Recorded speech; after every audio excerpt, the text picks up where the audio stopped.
This channel does not promote any violent, harmful, or illegal activities. All content provided by this channel is meant for an educational purpose only. এদিকে ভারতে জনসংখ্যা নিয়ন্ত্রণে বিল পাশ করিয়ে তা দ্রুত কার্যকর করুক কেন্দ্রীয় সরকার দাবি করছে কে পশ্চিমবঙ্গের বিধানসভার বিরোধী দলনেতা শুভেন্দু অধিকারী। কিন্তু কেন এই দাবি? নেপথ্যে তৃণমূলের মন্ত্রিসভা সদস্য সিদ্দিকুল্লাহ চৌধুরীর একটি মন্তব্য। তার দাবি, চীনের সঙ্গে যুদ্ধ করতে গেলে ভারতের জনসংখ্যা বৃদ্ধি করতে হবে, তাই মন্ত্রী স্লোগান হাম দো হামারে চার। আর এতেই রে রে করে উঠেছে বিজেপি সহ বিরোধীরা। চীনের সঙ্গে লড়াই করতে গেলে চীনের আপনার পরিমাণের জনসংখ্যা আনতে গেলে হাম দো হামারে চার দরকার, হাম দো হামারে দোই হবে। রাজ্যের গ্রন্থাগার মন্ত্রী, সংখ্যালঘুদের মুখ, সেই সিদ্দিকুল্লাহ চৌধুরীর হাম দো হামারে চার মন্তব্যে রাজ্য রাজনীতি সরগরম। সরব বিরোধীরা। দেশের জনসংখ্যায় ব্রেক লাগাতে তাই কেন্দ্রের কাছে অবিলম্বে জনসংখ্যা নিয়ন্ত্রণ বিল পাশের আবেদন জানিয়েছেন বিরোধী দলনেতা শুভেন্দু অধিকারী। গত বুধবার বিধানসভায় সংবিধান দিবসের ওপর আলোচনা ছিল। সেখানে অংশ নিয়ে তৃণমূল সরকারের মন্ত্রী সিদ্দিকুল্লাহ চৌধুরী বিজেপি বিধায়কদের উদ্দেশ্যে বলেন, আপনাদের হাম দো হামারা দো, আমরা বলছি হাম দো হামারা চার। বাংলার জনবিন্যাস বদলের অভিযোগে সংসদে আগেই সুর চড়িয়েছেন বিজেপির সাংসদরা। তারপর সিদ্দিকুল্লাহর এহেন মন্তব্যে স্বাভাবিকভাবেই ময়দানে পদ্ম শিবির। সিদ্দিকুল্লাহর মন্তব্যের প্রেক্ষিতে বিধানসভায় Shankar Ghosh point of order এনেছিলেন। স্পিকারের কাছে জানতে চেয়েছিলেন যে সিদ্দিকুল্লাহর এই মন্তব্য অধিবেশনের কার্যবিবরণীতে যাবে কিনা। সেই সময় বিষয়টি দেখে নেওয়ার কথা বলেন স্পিকার। বিজেপির অভিযোগ, পশ্চিমবঙ্গের এই জনসংখ্যা বৃদ্ধি, মন্ত্রীর মতন একজন গুরুত্বপূর্ণ ব্যক্তিত্ব যখন তিনি এই কথা বলেন, আমি আশঙ্কা করছি পরবর্তীকালে পশ্চিমবঙ্গ বিভাজন করবারও দাবি উঠতে পারে। সোশ্যাল মিডিয়ায় সিদ্দিকুল্লাহ চৌধুরীর বক্তব্য তুলে ধরে তোপ দেখেছেন বিরোধী দলনেতা। ভারত যখন জনসংখ্যার বিস্ফোরণের মধ্যে দিয়ে যাচ্ছে, তখন মমতার এক মন্ত্রী আরও বেশি করে সন্তান নিতে বলছেন, তাও আবার বিধানসভায় দাঁড়িয়ে। এটা পশ্চিমবঙ্গের জন্য বিপদ ঘণ্টি। বাংলায় লাখো রোহিঙ্গার বাস। এই মন্তব্যের মাধ্যমে কি সিদ্দিকুল্লাহ কোনো নির্দিষ্ট সম্প্রদায়ের উদ্দেশ্যে বার্তা দিলেন? একই সঙ্গে পরিস্থিতি সামলাতে কেন্দ্রীয় সরকারের কাছে দ্রুত জনসংখ্যা নিয়ন্ত্রণ বিল পাস করিয়ে তা কার্যকর করার আবেদন জানিয়েছেন শুভেন্দু অধিকারী। সিদ্দিকুল্লাহর দাবি, চীনের সঙ্গে লড়াই করতে হলে ভারতের জনসংখ্যা বৃদ্ধি প্রয়োজন। কিন্তু এখন জনসংখ্যার দিক দিয়ে বিশ্বের এক নম্বরে ভারতই। ভারতের বর্তমান জনসংখ্যা 145 কোটির বেশি। পশ্চিমবঙ্গের জনসংখ্যা প্রায় 10 কোটি। শুধু তাই নয়, কর্মক্ষম মানুষের সংখ্যার দিক দিয়েও ভারত চীনের চেয়ে অনেক এগিয়ে। মন্ত্রীর এহেন মন্তব্যের পিছনে অন্য অঙ্কের হাতছানি দেখছে বিজেপি।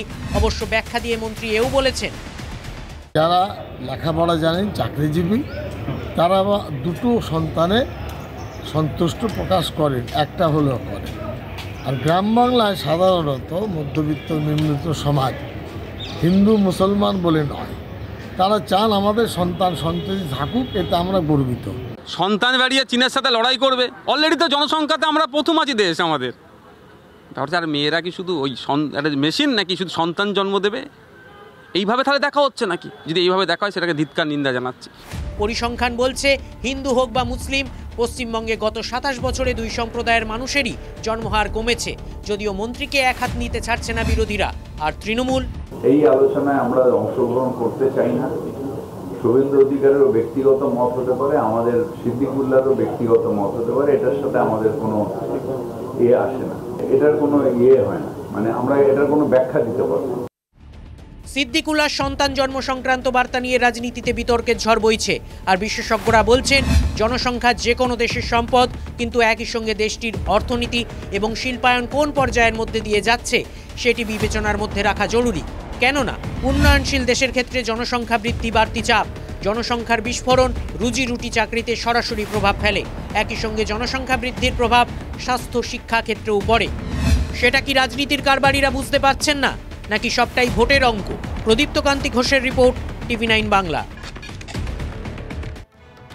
দেখুন, আজ আপডেট বাংলার শুরুতে আপনাদেরকে দেখিয়েছিলাম অভিষেক বন্দ্যোপাধ্যায় ডক্টর সামিট করেছেন। আর এর পরেই তিনি সাংবাদিক বৈঠক করেন। তৃণমূলের রদবদল জল্পনার মধ্যেই ইঙ্গিতপূর্ণ মন্তব্য অভিষেকের। তিনি তার কর্তব্য করেছেন, রেজাল্টের ভিত্তিতে কিছু প্রস্তাব দিয়েছেন, নেত্রী ও দল ঠিক করবে প্রস্তাব গ্রহণ করবেন কিনা। মন্তব্য অভিষেক বন্দ্যোপাধ্যায়। আমি আমার কর্তব্য আমি করেছি। আমি বারবার বলছি দলের সিদ্ধান্ত, নেত্রীর সিদ্ধান্ত শিরোধার্য। এবার তিনি কবে করবেন তিনি জানেন। আমার কাজ, আমি যেটা 21শে জুলাইয়ের মঞ্চ থেকে বলেছিলাম, যে আমার কর্তব্য, আমার সাংগঠনিকভাবে আমার যতটুকু এবং রেজাল্ট দেখে আমি সেভাবে প্রস্তাব রেখেছি। তারপর করবে কি না করবে সেটা দল ঠিক করবে, আর কবে করবে সেও দল ঠিক করবে। এদিকে রংপুরে ভয়াবহ বাস দুর্ঘটনা। অটল সেতু থেকে খাদে পড়ল বাস, মৃত্যু 6 জনের, আহত আরো অন্তত 20 জন। শিলিগুড়ি থেকে গ্যাংটক যাওয়ার পথে নিয়ন্ত্রণ হারিয়ে খাদে পড়ে ওই বাসটি। চলছে উদ্ধার কাজ। আহতদের ইতিমধ্যেই হাসপাতালে নিয়ে যাওয়া হয়েছে। আমরা এই মুহূর্তে যে ছবি দেখাচ্ছি রংপুর ছবি, সেখানে ভয়াবহ বাস দুর্ঘটনা। অটল সেতু থেকে খাদে পড়ল বাস, মৃত্যু হয়েছে 6 জনের, আহত আরো অন্তত 20 জন। শিলিগুড়ি থেকে গ্যাংটক যাওয়ার পথে নিয়ন্ত্রণ হারিয়ে খাদে পড়ে যায় এই বাসটি। চলছে উদ্ধার কাজ। ইতিমধ্যেই আহতদের হাসপাতালে নিয়ে যাওয়া হয়েছে।